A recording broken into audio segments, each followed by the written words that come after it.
it would be wrong to adopt the report without any amendment when such a glaring misrepresentation is in the report, which that is not what the law says. Yes, they are saying we also need a referendum, which is not the correct position. A referendum is clearly defined under Articles 255 and 256. And you only go to a referendum when you're dealing with counties if you want to change the objects, principles, and structure of devolved units.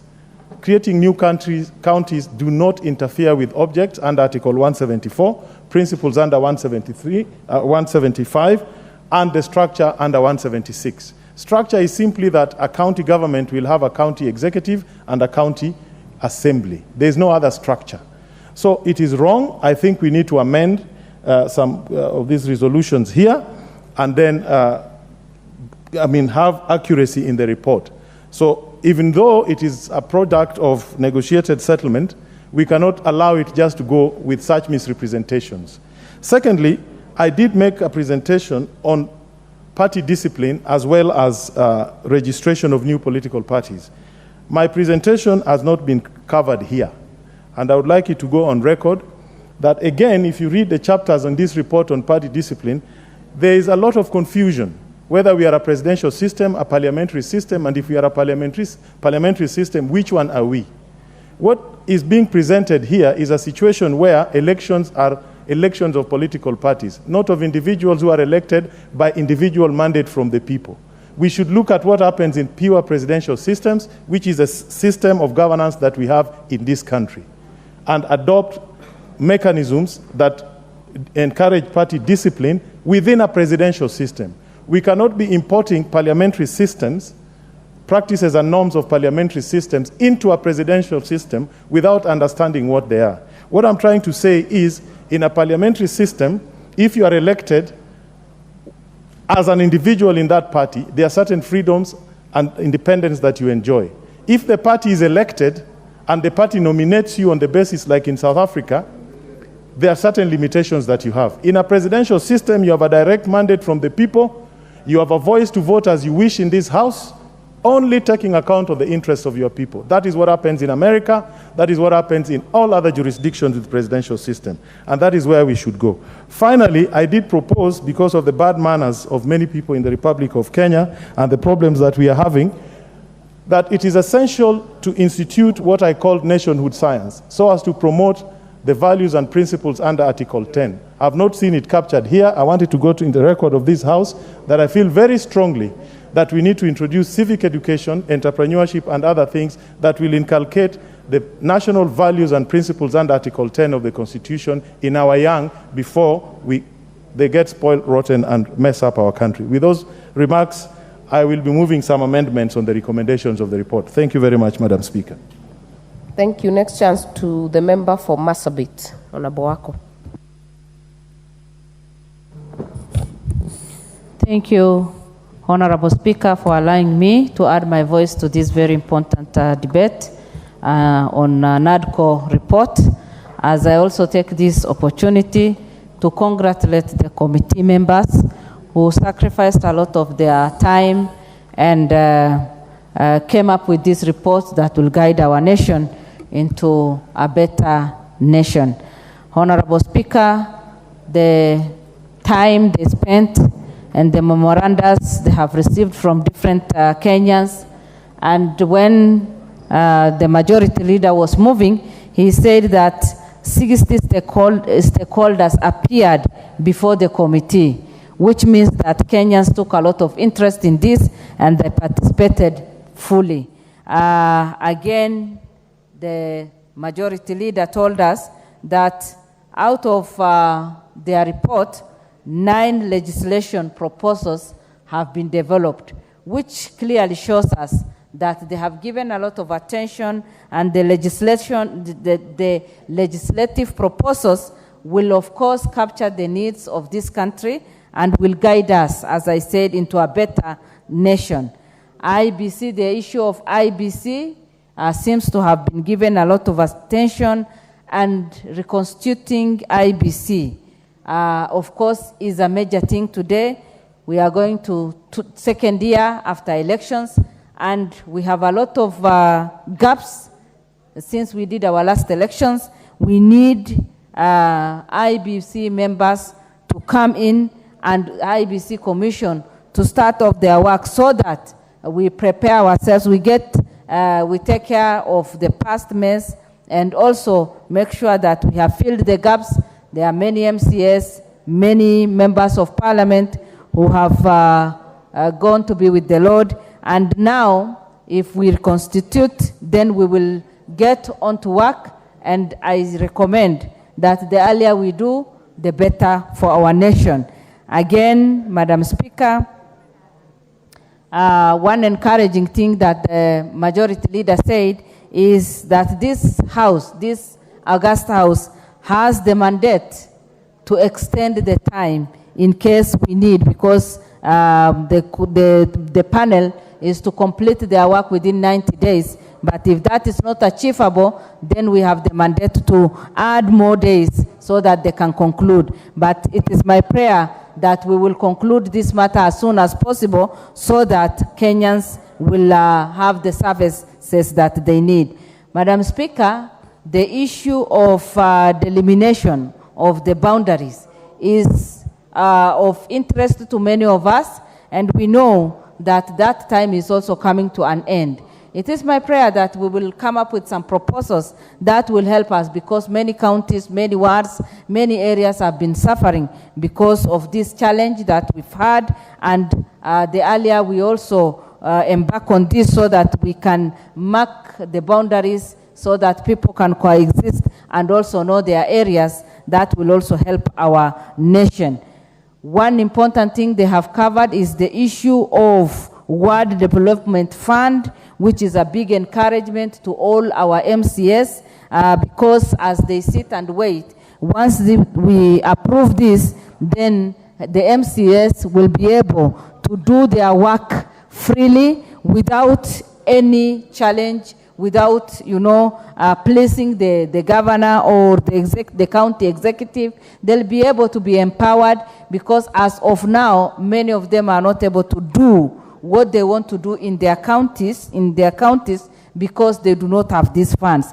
And what I want to say on this is, even for the MCS, when these funds will be released and will be established, and of course implementation takes place, they should be accountable and they should have enough public participation so that the counties, the wards can benefit, and the people who elected them can also feel the power.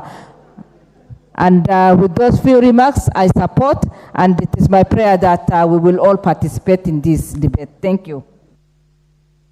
Honorable John Mbadi.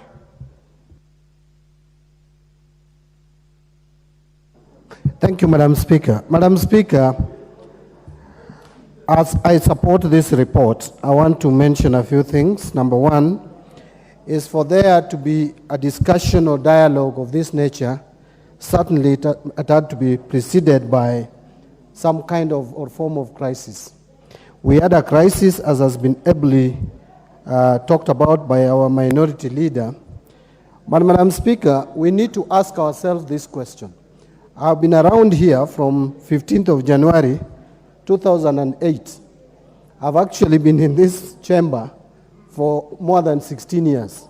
And every time, from that time of the 10th Parliament, when we had post-election violence, we keep on using the same words, same terminologies as both leaders today used. That never again will this country experience the kind of violence. I mean, this is becoming rhetoric, Madam Speaker, and I want to say that as a country we must ask ourselves fundamental questions. Why is it that after every election we always have a crisis in this country? That is the question that we need to address. But looking at this report, I'm afraid to say that we still fear. We still gloss over issues. We have not addressed the main issue, the biggest problem, the challenge that we are facing as a country. It is about the system of government. Madam Speaker, some people call it winner takes it all. Some other people call it the feeling and the sense of exclusivity and inclusivity. Why do some Kenyans feel belonging to this country more than others, especially when elections are conducted? We need to ask ourselves that question. And looking at this report, Madam Speaker, we are not solving this problem. If we have decided that this system of government, the presidential system, is not working for us, then why don't we go the full hog and go parliamentary system? Why are we again creating systems that are very difficult to understand? That you are creating an office of the opposition leader when you have a presidential system? How does it work? I mean, let us not pretend and cheat ourselves and lie to ourselves that we are solving this problem. We are not. And I am afraid to say that next time, again, after 5 years, we will be back to the same discussions. Madam Speaker, on the issue of electoral management and the team tasked with the responsibility to manage our election, Madam Speaker, the truth is that in this country, nobody is neutral. None of us. All of us vote, at least those who want to vote. Even those bishops, you give them a vote, they will vote for someone. So why do we pretend? And we know we are in a divided society. This country is almost split 50-50. For us to have confidence in the Electoral Commission, let us bite the bullet and say, those who are in the majority, bring this number of commissioners. Those who are in the minority, bring this number of commissioners to preside over election. And see where do we get the chairman. We can even appeal to our brothers. Let us not talk about sovereignty if we cannot manage it. Let us accept and even ask our partners, our friends across the continent, give us somebody. If Obasanjo can come all the way from Nigeria to come and mediate, we had Kofi Annan coming here to mediate. Why don't we just accept that because we can't trust any one of us to chair our commission and produce a good result, then let's go that route and have someone from out there to preside over election. Finally, Madam Speaker, if you allow me, on the issue of cost of living, my friend, those are opinions. Wait for your time. Who can help this member of parliament? Now, my last comment, Madam Speaker, if you allow me, is on the cost of living. Madam Speaker, let us not pretend and cheat ourselves that cost of living has gone down. It is only food-driven inflation which has gone down, and that is because we have had good rains. Madam Speaker, it has nothing to do with inputs. If we fail, if rains fail in this country even for one season, we will go back to where we were. All the time when we had good rains in this country, Madam Speaker, we have had good harvest, and the cost of food generally go down. Honorable Baya has no point. There is no point of order. Madam Speaker. I want to speak on that. Honorable Mbadi, take your seat. Take your seat. Honorable Owen is on a point of order. Point of order on relevance and truthfulness of information. You know, when John Mbadi stands, a ranking member, and says that cost of life has not gone down, I would like him to think like an economist, not as an accountant. You know, Honorable Speaker, you know, John Mbadi needs to know that when the dollar goes down, you know, the cost of production, the cost of export and import, all these go down. When they go down, they translate to money, real money that goes into the pockets of the people. When they go into the pockets of the people, it means they have more money. Order, Honorable Owen Baya. That sounds like information. Honorable Mbadi, complete. First of all, what is out of order? There is no one on the floor. Honorable Roko, nobody is out of order. Honorable Mbadi, please conclude. As I conclude, you know, when you hear the deputy leader of majority talk about the dollar going, what do you really mean? So talk about things that make sense. Which dollar is going down and which shilling is going up? You know, relevance, I am very relevant. I was talking about the NADCO report. It is Honorable Mbaya who has brought dollar, which is not in this report. But let me conclude, Madam Speaker. Madam Speaker, cost of living has not gone down. It will not go down with the way this government is managing our economy. It will not go down. I am telling you, let rains fail even for one season. We will be worse off than even we were last year. So let us not cheat ourselves. Let us address the issue of cost of living with clear minds, professionalism. Let us bring technical people, people who understand how systems work, not academics like David D. Thank you, Madam Speaker.